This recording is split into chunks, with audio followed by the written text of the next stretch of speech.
Halo pemirsa GPR TV, dari Sabang sampai Merauke, dari Biangas hingga Pulau Rote.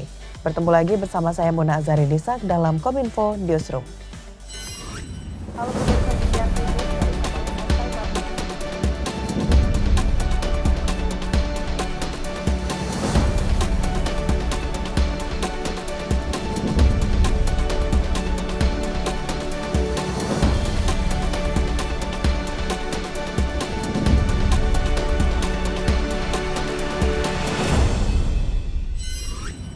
Pemirsa, mengawali informasi pertama, Presiden Joko Widodo menyebut ada 3 tantangan besar menuju transisi energi saat menjadi keynote speech dalam acara G20 High Level Policy Webinar on Just Energy Transition. Untuk itu, negara yang memiliki beban berat untuk transisi energi harus dibantu dan diberikan kemudahan, serta negara yang sudah siap bisa jalan terlebih dahulu sambil membantu negara lain yang belum mampu. Menyangkut aspek yang kompleks dari ilmu pengetahuan, teknologi, sosial, ekonomi, dan lingkungan. Secara garis besar, terdapat 3 tantangan besar dalam mentransisikan energi baru terbarukan, antara lain yakni akses energi bersih, pendanaan, terakhir dukungan riset dan teknologi. Presiden Jokowi menambahkan, transisi energi akan mengubah banyak hal seperti pekerjaan, skenario pembangunan, dan orientasi bisnis. Untuk itu, Presiden ingin seluruh negara di dunia, khususnya negara anggota G20, mencari jalan keluar dari tantangan yang ada. Presiden Jokowi berharap forum G20 dapat menjembatani negara-negara berkembang dan maju untuk memperkuat sistem energi global yang adil.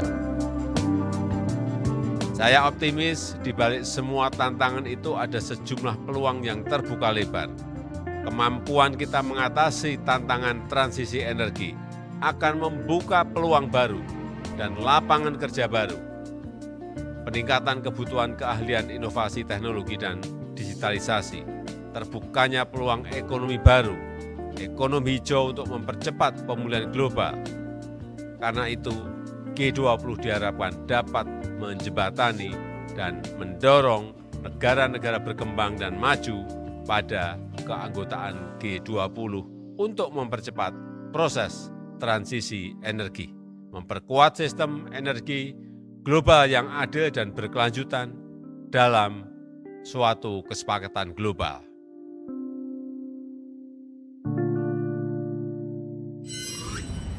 Presiden Joko Widodo menerima kunjungan kehormatan delegasi Republik Arab Mesir.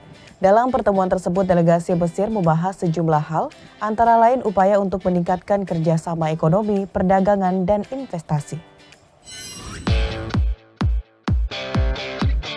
Presiden Joko Widodo menerima kunjungan kehormatan delegasi Republik Arab Mesir, yaitu Menteri Luar Negeri Mesir Sameh Shoukry di Istana Merdeka, Jakarta. Dalam pertemuan tersebut, delegasi Mesir menyampaikan undangan Presiden Mesir Abdel Fattah el-Sisi kepada Presiden Joko Widodo untuk menghadiri KTT Perubahan Iklim atau COP27.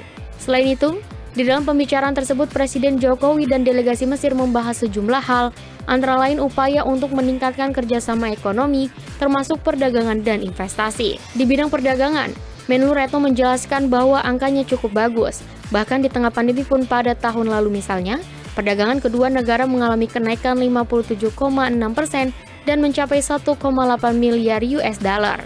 Menlu Retno juga menyebutkan bahwa dalam sejumlah kesempatan, Menteri Luar Negeri Mesir menyampaikan apresiasinya terhadap kepemimpinan Indonesia, terutama di antara negara-negara berkembang. Dengan tren yang semakin naik ini, kita optimis bahwa ke depan kita akan terus dapat meningkatkan kerjasama perdagangan. Dan tadi Bapak Presiden juga menyampaikan pentingnya kedua belah pihak untuk terus bekerja bersama meningkatkan investasi di kedua negara. Yang kedua, Bapak Presiden juga menyampaikan mengenai masalah kerjasama di bidang pendidikan. Ini juga disampaikan oleh Menteri Luar Negeri Mesir, yang intinya bahwa banyak sekali jumlah mahasiswa Indonesia yang belajar di Mesir. Bapak Presiden menitipkan kepada pemerintah Mesir, dan Bapak Presiden secara khusus juga menyampaikan permintaan untuk akses yang lebih luas, termasuk untuk bidang pelayanan kesehatan bagi para mahasiswa kita.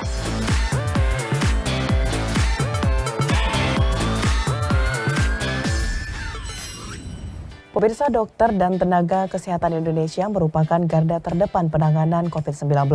Untuk itu, dengan adanya momentum pengabdian dokter Indonesia, Wakil Presiden Republik Indonesia Ma'ruf Amin menyebut dapat menjadi pengingat kerja keras bangsa Indonesia, terutama tenaga kesehatan dalam melawan pandemi COVID-19.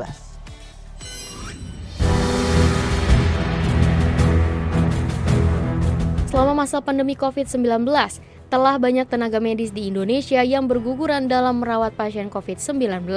Tercatat ribuan masyarakat kehilangan nyawa sejak Maret 2020, termasuk diantaranya sebanyak 730 dokter yang meninggal dunia. Wakil Presiden Ma'ruf Amin dalam kata pidatonya pada peresmian Monumen Pengabdian Dokter Indonesia mengucapkan terima kasih kepada seluruh dokter, perawat, beserta keluarga.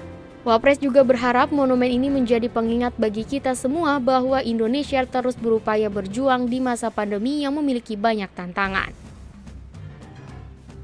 Saya harap Monumen Pengabdian Dokter Indonesia menjadi pengingat bagi kita semua bahwa kita pernah melewati sebuah ujian yang amat berat.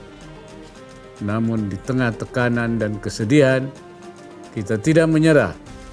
Kita terus bahu-membahu untuk menghadapi tantangan dan berusaha pulih sebagai bangsa yang lebih kuat.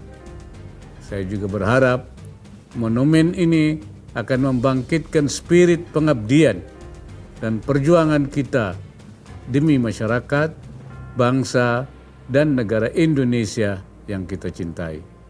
Semoga Allah Subhanahu wa Ta'ala memberikan inayahnya dan meridai setiap upaya yang kita lakukan.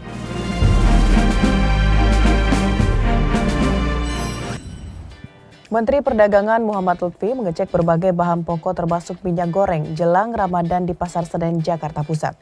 Kunjungan tersebut sekaligus meninjau harga subsidi minyak goreng yang ditetapkan dengan harga eceran tertinggi sebesar Rp14.000 per liter. Menteri Perdagangan Muhammad Lutfi memastikan subsidi minyak goreng curah sampai ke pasar sesuai dengan kebijakan harga eceran tertinggi dengan harga Rp14.000 per liter di Pasar Senen, Jakarta. Mendak juga menyatakan jumlah stok migor melimpah dengan harga keekonomian sesuai keputusan rapat. Adapun kebijakan subsidi dan distribusi ditargetkan selesai secepatnya dan diharapkan menyelesaikan masalah migor saat ini. Sementara itu, terkait mekanisme penyaluran minyak goreng curah, Kemendak memberikan kesempatan pertama melalui Kementerian Perindustrian yang akan memastikan bahwa tidak ada lagi minyak yang bisa keluar bukan semestinya. Pemerintah akan hadir dengan memasok minyak curah dengan harga Rp14.000. Sekarang sedang dibereskan aturan-aturannya, hari ini akan semua selesai. Jadi pada kesempatan pertama, lewat Kementerian Perindustrian akan memastikan bahwa tidak ada lagi minyak yang bisa keluar bukan semestinya. Jadi minyak itu akan datang ke pabrik dan pabrik memastikan distribusinya sampai ke pasar, kemudian akan disubsidi supaya harganya Rp14.000 per liter atau setara dengan 15.500 per kilogramnya. Jadi ini targetnya akan dikerjakan pada kesempatan pertama. Mudah-mudahan akan menyelesaikan daripada permasalahan minyak goreng yang kita hadapi bersama-sama. Pemirsa, terkait dengan kebijakan mudik masa pandemi tahun 2022, Kementerian Perhubungan menyatakan masih menggodok aturan perjalanan mudik Lebaran sesuai dengan kondisi pandemi COVID-19 di Indonesia.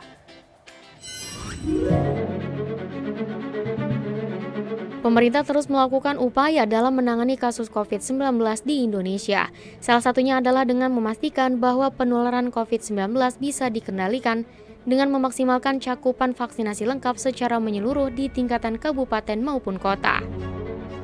Terkait kegiatan mudik Lebaran pada tahun ini, Wiku Adhisa Smito dalam keterangan pers penanganan COVID-19 pada 17 Maret lalu mengungkapkan, pemerintah sedang mengkaji aturan dan akan mengumumkan kebijakan soal mudik Lebaran apabila Indonesia sudah konsisten dalam penurunan kasus harian COVID-19.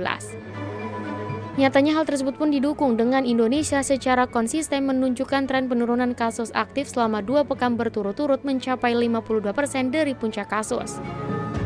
Namun, Wiku juga menghimbau penyesuaian kebijakan yang dilakukan pemerintah harus diiringi dengan peningkatan kesadaran masyarakat. Pemerintah sedang mengkaji hal tersebut dengan memastikan bahwa penularan COVID bisa dikendalikan dengan memastikan cakupan vaksinasi lengkap dan booster yang makin tinggi dan protokol kesehatan dijalankan dengan disiplin oleh masyarakat. Sedangkan kasus harian, bor rumah sakit, dan kematian harus ditekan dan bisa konsisten rendah. Ini modal kita bersama untuk menghadapi Lebaran yang aman COVID-19. Pemerintah akan mengumumkan update kebijakannya terkait hal ini apabila sudah siap.